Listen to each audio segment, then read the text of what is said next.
This is episode 53, The Real Estate Game with Jason Javer. Can you remember a time you failed? A time you were so close to your goal, but it all came crashing down? We've all been there. But why does this happen? Why do we sometimes fail when we attempt to scale? Here's the secret. In order to grow your business and expand your mind, you need a controlled environment, like a plant growing in a greenhouse. It's my mission to help experts and entrepreneurs grow rapidly by leveraging outside resources and unlocking universal wisdom. But the question is, how will they do it? Join me on this epic journey as we monetize our passions, scale our businesses, and master eternal abundance. My name is Aaron Civitarese, and this is the Growth Podcast.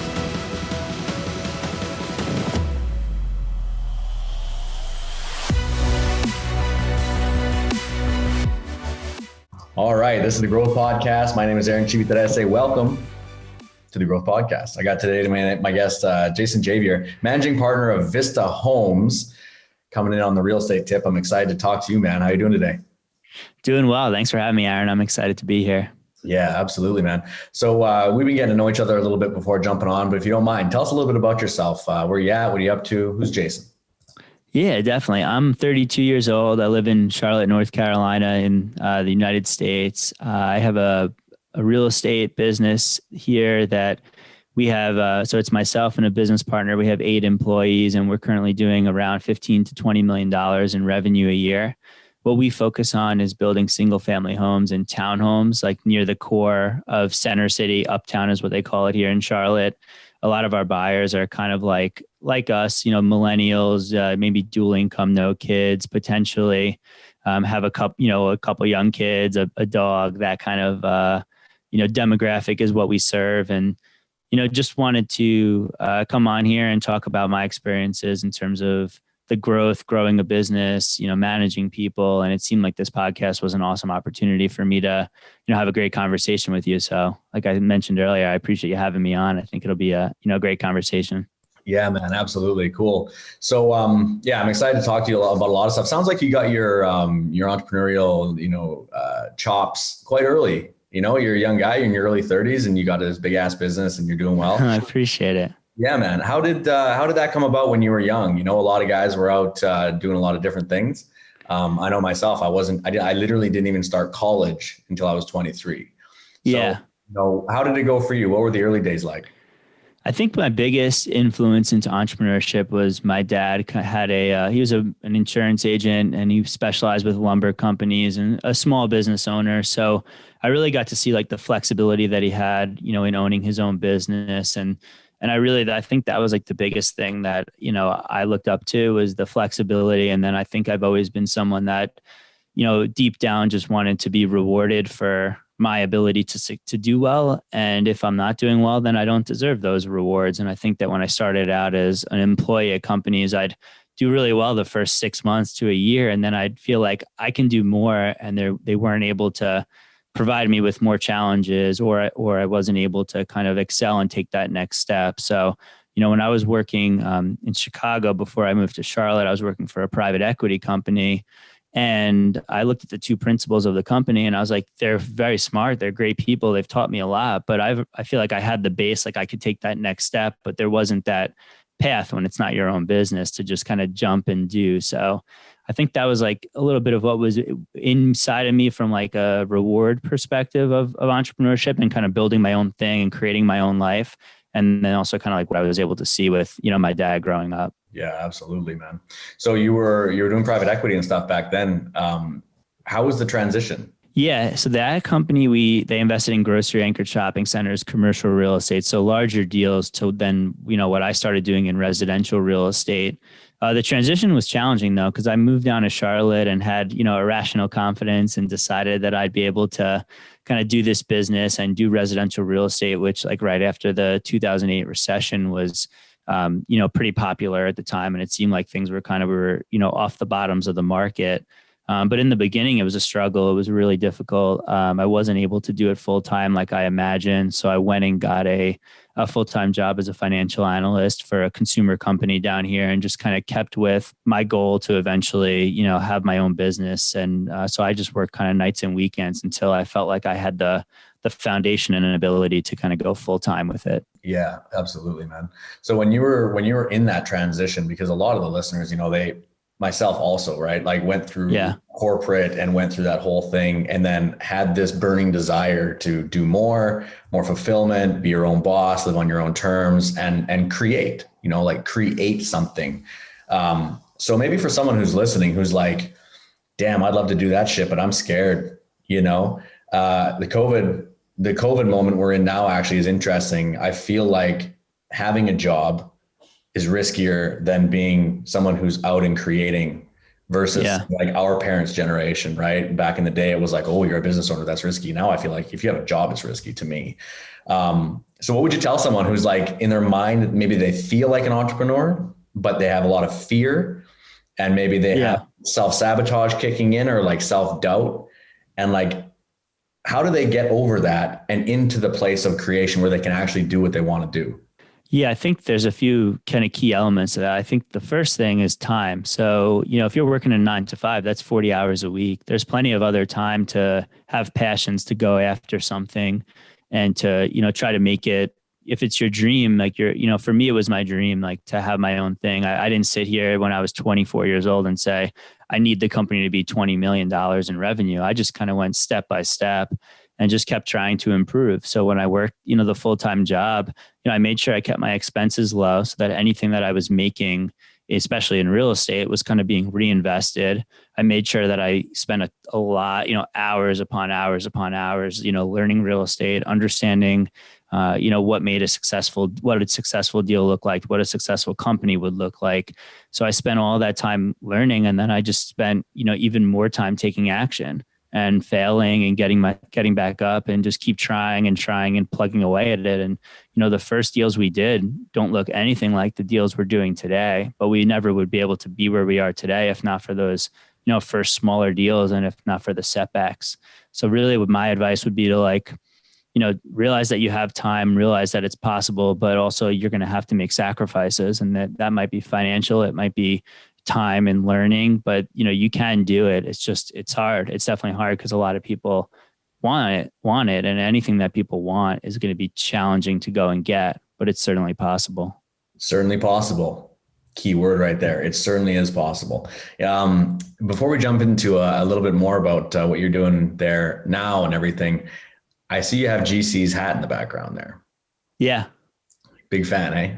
Of Grant Cardone. You said GC. I was thinking contractor. Yeah. I followed some of his stuff. I think the 10X stuff that he talks about, I'm definitely a fan of. I found that that's how I've tried to create my life, where like I'm making, literally almost, I try to make like 10 times the amount that I would need, because there are those setbacks, and, you can't predict, something like COVID or anything that happens. And for me, my biggest, privilege is running this business. So I'm willing to sacrifice and do the things that are needed and live below, and kind of take that 10X approach, whether it be the actions, whether it be the income versus expenses. Like it's what I care the most about. So it comes, more natural if you really, really love it and really care about it. And it's really important to you. And that's what I learned from Grant Cardone.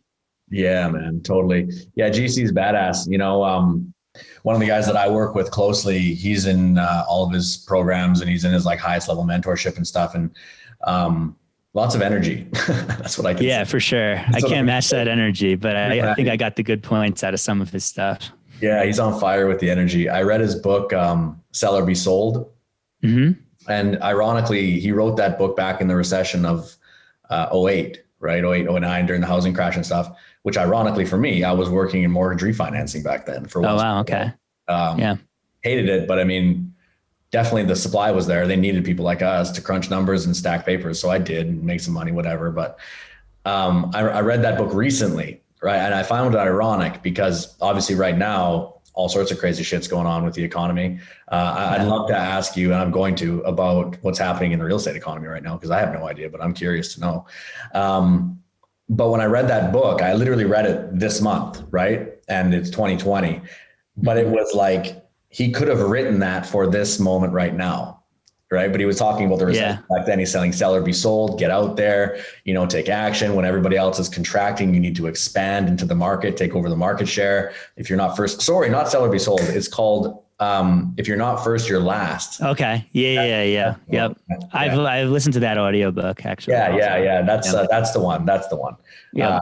The other books, I'm sure it's awesome too. But yeah, if you're not first, you're last. And he's basically saying, right, like get out there and be first. And if you're not, you're last. And in a moment like this, in COVID, in a recession, in a downturn, this is the moment to grab market share and go after it and be first.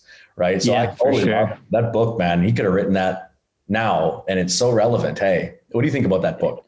I agree with you completely. It's so relevant. I think it's relevant at all times. And then even when things are down, it's even more relevant. March, April, when there were a lot of unknowns with COVID, sales kind of shut down. Like everything was very slow. And at that point, to what you mentioned, like we could have pivoted two ways. We could have kind of, slowed down, or we could have kind of kept going and reinvesting. And luckily, because of the position that we were in, we were able to then start doubling down on marketing, because we figured like once this thing bounces back, there's going to be a lot of buyers that, hopefully have been on the sidelines in the spring, which is the hottest, time to buy and sell, that they'd kind of come back in full force. And we were very fortunate because at that low point, we invested a lot of money in marketing. We, made sure we had all our ducks in a row. We made sure that we, provided customers with the ability to virtually see our product and understand what we were doing. And coming out of COVID, we had, the best sales months in the history of our company. So to your point of like, if you're not first, you're last, that was our mentality. It was like, all right, now when things are tough, we have to double down. We have to be ready to invest and reinvest and really kind of, hone in on getting customers basically. Yeah, totally. This is a perfect moment for, well, not a perfect moment, but it's a moment that's bringing out, survival of the fittest type shit, like in all. Definitely. Life, right. And I guess I'm always curious people's perspectives on like, what are some of the things you think, separate a successful business from a business that it won't make it, or it doesn't make it, it doesn't grow? What do you think some of the separating factors are? For me, I look at it and I want to do everything possible to limit the chance of failure. I want to do everything that I can possibly do every single day so that, when these kind of tough times come in, that we're able to withstand them. Because I think history tells us that there are going to be tough times like this, maybe once a decade, maybe sooner, maybe longer. So for me, as we were getting started, we just kind of try to dot our I's and cross our T's on everything. So if we feel like there's, 7 really important things that we need to do as a business, we're focusing on all of them, where, just making sure that we're set up for not just the good times, but for the bad times also. So, me and my business partner have always, reinvested. We've always tried to kind of, diversify, keep cash on the sideline, like, and then also make sure your team is there, your culture is there. That you have the right people working, and then also you have the right margins, the right profitability. So I think what can separate successful versus not successful in times like this is, are you doing all the right things when times are good? Because the bad times are going to come, and you have to kind of be ready to weather those storms. Yeah. Preparation. Yeah, for sure. Yeah, man. You said something it's so needed to be said. Like scream it to the guys so they can hear it in the back type thing. Bad times come. It's cyclical, right? Yeah. Like you can't get away from it. The universe is always finding the center ground of polarity. You're never going to just have pure good times rain down on you 24/7. Exactly. So you got to be prepared, right? And when the good times are good, it's usually good for everybody, kind of thing, right? When the bad times, that's when the solid businesses shine, and that's when they push through, and because they're prepared. And I don't want to understate, COVID and the impacts it's had in industries. And we've been very fortunate that, we've been an industry that's come out of this, fairly strong so far, and who knows what the future holds. So I definitely don't want to undermine, the struggles that some industries have been hit in ways that I never even would predict in my own business. I mean, imagine being a restaurant and having to go to $0 of revenue. No one forecasts that. So that's really hard. And obviously my heart goes out to those businesses. But I think for me, it's just another eye-opening, look around kind of thing of like, I got to prepare myself now and think about what happens when my business goes to $0 in revenue for a full year. How do I keep the lights on? How do I provide for my family? How do I provide for, my team and my team's family? And I think that's what it's about for me, is, more about the business and growing it and being just the best version of ourselves, so that we can kind of weather those kind of storms. Yeah, absolutely. Absolutely. The best version of yourself in business and personally, right? Definitely. Yeah. Yeah. Tell me a bit about your personal life, if you would, like routines, health, wealth, love, happiness, all those things. Yeah. What's going on there? Yeah. I'm married, recently got a puppy a year or so ago, 6 months, 8 months ago. So that's been an awesome experience. My wife works for Bank of America. It's just, she has a really good corporate job. And, we live kind of in the neighborhoods that I do some work in. And on a, personal level myself, I'm really probably like a pretty regimented person, probably get that, from my mom, and seeing how disciplined and, every morning you wake up and, hear the treadmill go and it's 6 a.m. kind of thing. So I've tried to incorporate that in my life. And, now like this year in COVID too, I've been waking up like an hour earlier, which has made like a huge difference. So I'll wake up at 6 and, try to exercise in the morning and just kind of get my day started the right way and try to like get a lot of my emails and a lot of my to-do stuff done kind of early in the day so that I can be an entrepreneur, throughout the day and help my team and help kind of plug the holes and do the things, the fire drills that come up, so that I'm not like too bogged down throughout the day. I think that's kind of the day and the strategy that works well for me. And I think to your point, like, it's kind of about finding, your balance and what works for you, but that's kind of like the routine and the things that have worked well for me. Yeah. Yeah. I'm similar, man. I find, getting up early and exercising, going for a run. I like to run. Game changer, man. The days I don't do it, like literally today is a perfect example. Last night I worked till about 2. I had some late calls. I'm in Europe, right? So I'm talking in the States, and I had some late calls, went to bed at like 2:30. Yeah. Didn't get up today till, I don't know what time. My wife finally dragged me out of bed, like 9 or something. And it's not normal for us. And I didn't run. I didn't meditate. I didn't journal. I just did now. Hopped on, but I typically do it in the morning. And I feel off, man. Like my whole day feels definitely tilted and strange, just purely because I miss my morning routine, right? Yeah, I think that's great. Meditation is something that I want to learn more about and do more. But, I think that for me, the growth on the personal side is about kind of just trying to continually improve and to track like where I'm at with personal business goals, financial goals, and just continue to track it and to see the progress. I think that I'm someone that's motivated by seeing progress. And, so I think tracking things, I'm a numbers guy too. So like seeing the numbers and the progress becomes really helpful for me in terms of hitting goals and kind of continuing to move forward. Yeah, totally. Well, they say that who's they? I don't know, but they say the experts. The experts. They say that like progress equals happiness, really, at the end of the day. Yeah. That whole saying, like it's not the destination, it's the journey, that cheesy stuff. Like, it's actually true. It's not the destination, it's literally the journey. So the journey, if you're tracking the journey and you see yourself making progress, you're proud of yourself for having the discipline to make that progress. And you can see incremental changes in yourself and in your business and your numbers and stuff. And that's literally what makes you happy. Right. That I think has been like one of the biggest things that I've learned as an entrepreneur and I'm always trying to work on too, is appreciating the journey and not thinking there's some destination. I think in real estate, quite frankly, there could be some deals that are big payouts and big deals. And I felt like, I always, especially starting out, was like, if I just get this one deal that I make X number of dollars, like all my issues are going to go away. It turns out that's not how the world works. That's not how business works. And so what I'm trying to do is continue to put myself in a place where I'm enjoying the journey. Really, that's what's really important to me, more than, making X amount of dollars and then spending it on cars or shoes or, whatever people kind of spend their money on. For me, it's like, how do I continue to reinvest in myself and in the business so that every day I'm enjoying the journey a little bit more and I have a little bit less stress.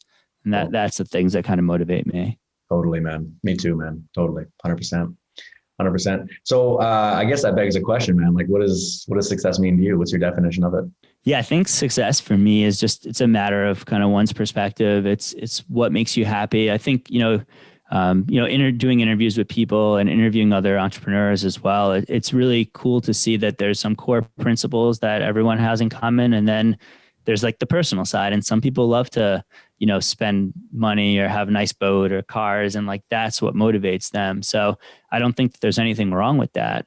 But I think it's important that we all recognize that we're on our own journey, and it's not about what Aaron has or what someone else has. It's about, how do I create my life? How do I, engineer my life to hit my goals and what's important to me, with the understanding that there's going to be trade-offs.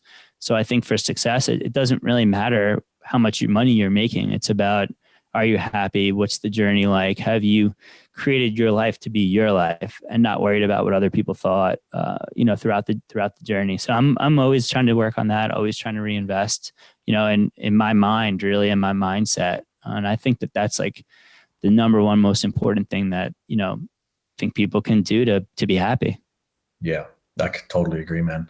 The more personal development you do, the more present you are in the moment, the more grateful you can be about the past and the decisions, even if they're poor decisions, grateful that they happen for the lesson, right? You can remove the emotional attachment to it and see it as wisdom. And then if you can be truly satisfied with where you are now, truly satisfied, like, I have a warm cup of tea my wife gave me, very satisfied with that. I'm talking to you, having a great conversation, very satisfied with that. I have an awesome computer in front of me I can talk on. It's made out of oil and plastic. How does that work? I don't know. Very satisfied, right? Very satisfied, super abundant right now. And then also at the same time, being excited and motivated for what's to come. Those three events for me, when I kind of put that sequence together, that's when my life became very happy and joyful.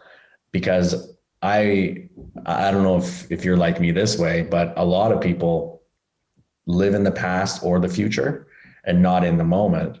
The past is regret, depression, anger, right? Holding yourself, like punching yourself in the face for stuff.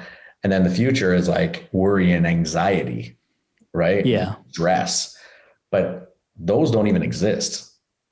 Mm-hmm. So if you can separate from that and just be here, and then just be happy about that it did happen and you learned, and be excited for what's about to come and you're not sure what it is, but the journey is there and it's going to be awesome. That's happiness. That's how I define it, at least. That's how I see it. For sure. I think you're saying we're saying similar things, right?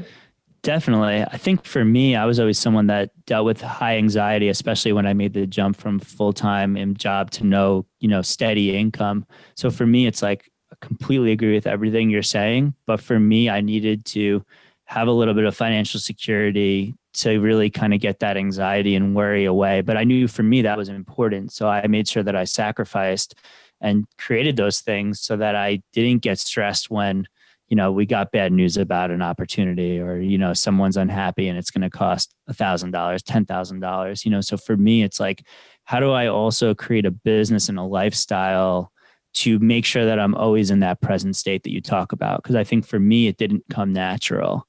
It's something I had to really work on over a lot of years to get to that state.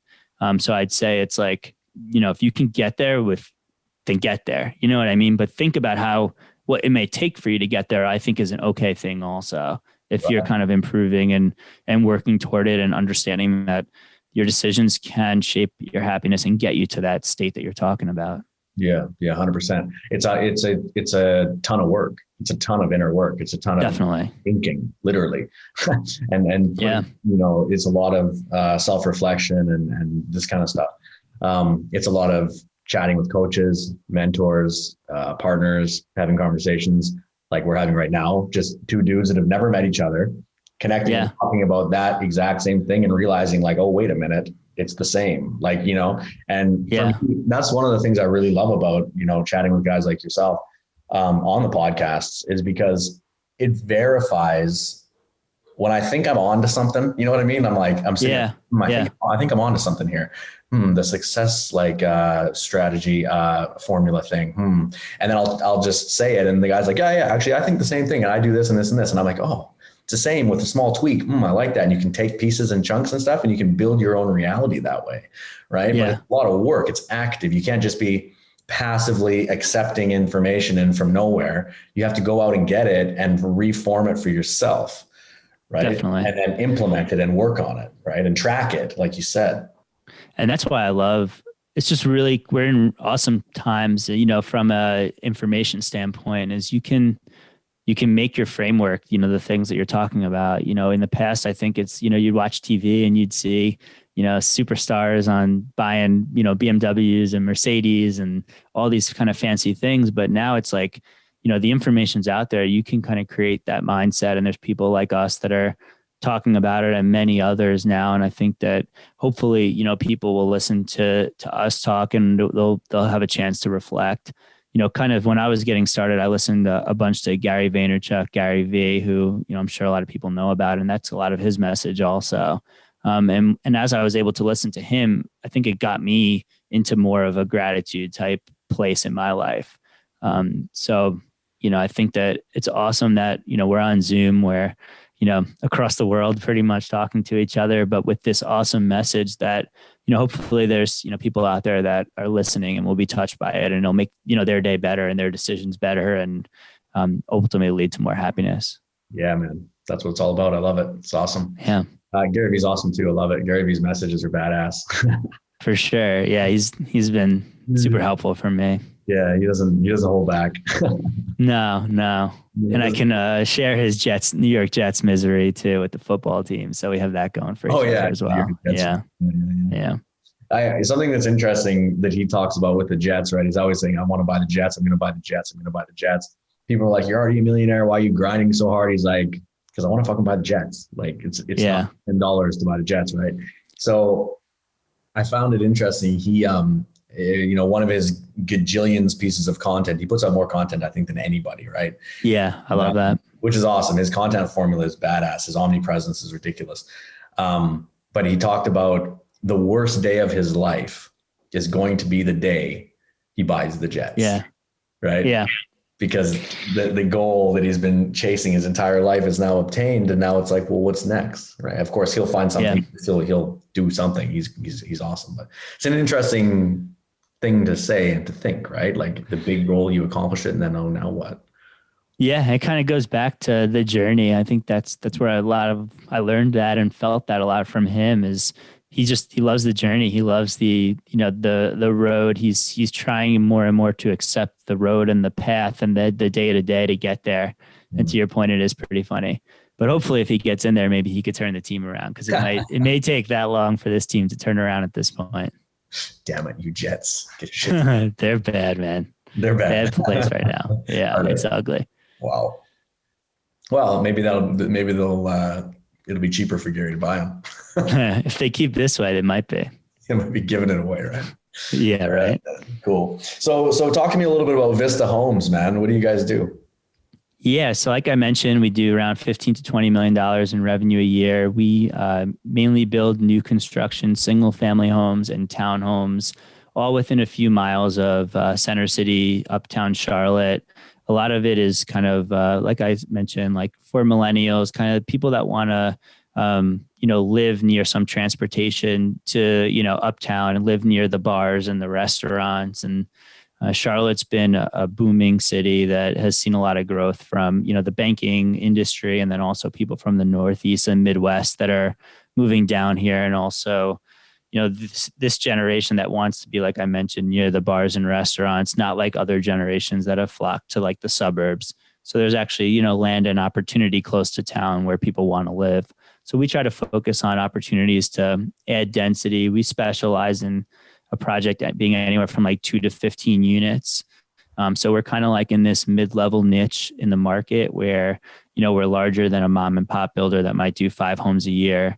But we're smaller than a national regional builder that would not do a 10 to 15 unit project. So with that and with our branding, I feel like we're a market leader in this space. And we're continuing to kind of, refine our craft and provide our, product to our customer. Nice. That's cool, man. Appreciate it. Yeah. Yeah. So, obviously you have a team there. Yeah. Talk to me a bit about, team management. Managing people, that's a skill in itself. And it's something that's completely, under, valued. Undervalued. How difficult it is, or how important how hard it is. it really is to manage people. So what's up with you guys? How do you go about managing your teams? Yeah, it's a good point. It was a big adjustment for me because starting out, it was really just me and my business partner. And then, over time, we've grown to a team of 8 employees besides myself and my business partner. And I think that, leadership style is super important. So the way I look at it is like, I have a great team, great people, and now it's my chance to put them in the right position to succeed. So if there's issues and things don't go right, ultimately, I feel like it's my fault. There's something I could have done better. I could have put, my team in a better situation to succeed. And then on the flip side, I think that when things go well, they deserve the credit for executing, what that plan is. So my leadership style with the team is just to kind of be there for them and to, just understand when a mistake happens that, how do I put them, like I mentioned, in a better place to succeed? And then I think another important piece is culture. And that's something that, I've had to learn to spend more time on and to, invest more in, because, it's really easy when you're starting out to be kind of buried in your tasks. And if things aren't going well, or you get bad news, it's really important that you exude confidence and the right, atmosphere and the right person, how you're feeling. You can't let your negative feelings, rub off on the team and the culture and what's going on. So, I've learned as someone that gets anxious to try to, make sure that I'm being a good leader in that regard as well. And then, with COVID too, investing in culture has been a little bit more challenging. It's harder to get everyone together in kind of COVID safe environments. So we're trying to do little things where we meet at local parks and just catch up and do things like that. But I think that culture and managing people is just like kind of my happiness formula in terms of it's an always improving thing. We're always investing more. We can always do better at it. But we're doing good, but we can always do better. Yeah. Well, always, right? That's the journey. It never ends. Yeah. Totally. Yeah. Yeah. I think it's cool that you're going out and doing bonding things out at the parks and stuff, right? Because the vibe needs to be strong and the bond needs to be there between the teammates, but maybe not everyone can work in the same offices at the moment. Is that kind of what you're saying? Yeah, exactly. We implemented something that we were pretty excited about for 2020 was each employee was going to have a month that they were going to be able to plan a team event, sponsored by the company, but a team event. So everyone kind of would have their ability to do something that they enjoy and have the team do it. And that program lasted 2 months because once COVID happened, it was really hard to do those things. So those are some of the things we'll get back to once the dust settles. But in the meantime, we need to kind of try to, you mentioned, get together and, do some creative things while keeping everybody safe. Yeah, totally. So in your journey, man, over the years, building a business and kicking ass and taking names, right? What kind of transformation has happened to you?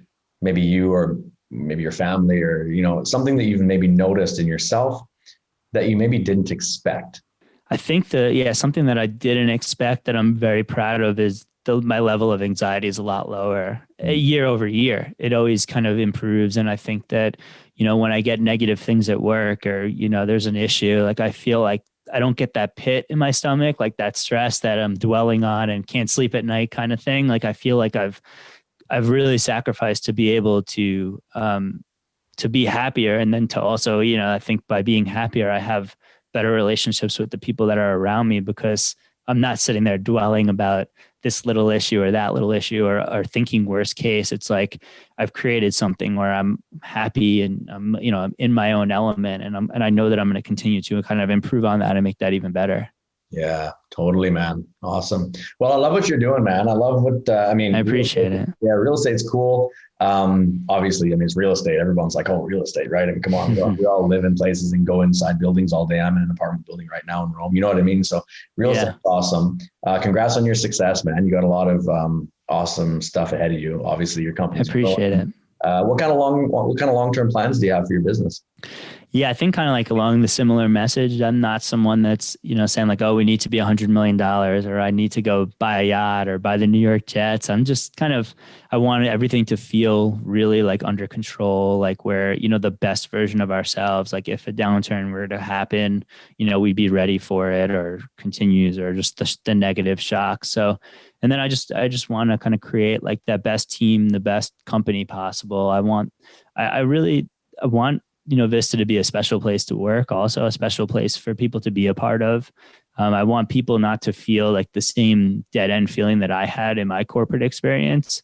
So I want people to feel like when Vista wins, the team wins, like sports. I grew up kind of playing sports and love sports, and I want people to have that same connection to the company as well. So those are kind of like my real goals that I'm working on, over the next, call it, every day, 6 months, 2 years, 5 years. And if hitting that goal means that we're only doing $15 to $20 million a year and we never even grow from here, I think I'm going to be perfectly happy and create a life of happiness. But if, the company is ready to go and grow, then and even better, because I think growth will allow my team to have even more opportunities to grow themselves and to have more success. So for me, that's really all I'm focused on right now, is just kind of taking it day by day and but striving toward those goals. Nice. That's awesome, man. I love it. So for the listeners out there who want to check you guys out, see what you're up to, where can they find you, man? Yeah, you can find my business, Vista Homes. We have a website, vistahomesclt.com. You can also find us on Facebook and Instagram. And I also am just started a podcast here called the Charlotte Entrepreneur Podcast, where, we interview, local entrepreneurs in Charlotte, and kind of similar message to what we talked about today. We just want to, provide that message to people, and then also, hopefully maybe take some of the experiences that I've had in growing a business and help people along their journey as well over time. So it's been cool. It's been an exciting experience to start a podcast. I think it kind of fits well with the growth, stuff that we talked about today, in terms of kind of getting outside your comfort zone and working on something. And, the first interview wasn't as good as the second, and hopefully the fifth is better than the second. And it's been a cool journey for sure. Yeah, man. Cool. I love it. Yeah. Podcasting is awesome. It's fun to chat with people and everything. Congrats on that too. You're going to love that journey. Thank you. I appreciate it. It's been great. I mean, I think there's nervous times and you feel uncomfortable. And then, I think, even, conversations like this, I feel like I'm leaving this conversation with more energy too. Like almost like how you talked about exercise and meditation. I feel like having these conversations brings me, happiness and energy that I'll, take throughout the rest of my day as well. So I appreciate you having me on and having a chance to chat. Yeah, man. Absolutely. I get tons of energy from these two. I look forward to it. Doing these interviews and these chats. It's amazing, man. Cool. Yeah. So thanks so much for coming on the Growth Podcast, man. I really appreciate it. Thanks, man. Thanks for having me. I hope you enjoyed today's episode. By the way, there's some people who want to build an online business, but sometimes are scared of scams or who to trust, or they begin and they just get lost in the daily task with no blueprint to follow, right? And because of that, they never get started and just end up staying in the same position year after year, because time flies, So if you're thinking to yourself, there must be a way to create a predictable, stable income online, but you don't know where to start, I've got something you might enjoy. Head over to www.bjkugrowth.com.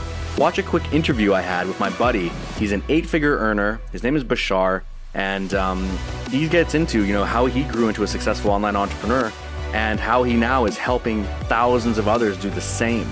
You're gonna love it. I've seen so many lives changed just learning this valuable information from him. So it might just be what you're looking for. So go over to www.bjkugrowth.com. I'll see you there. And thanks again for tuning in and supporting the Growth Podcast.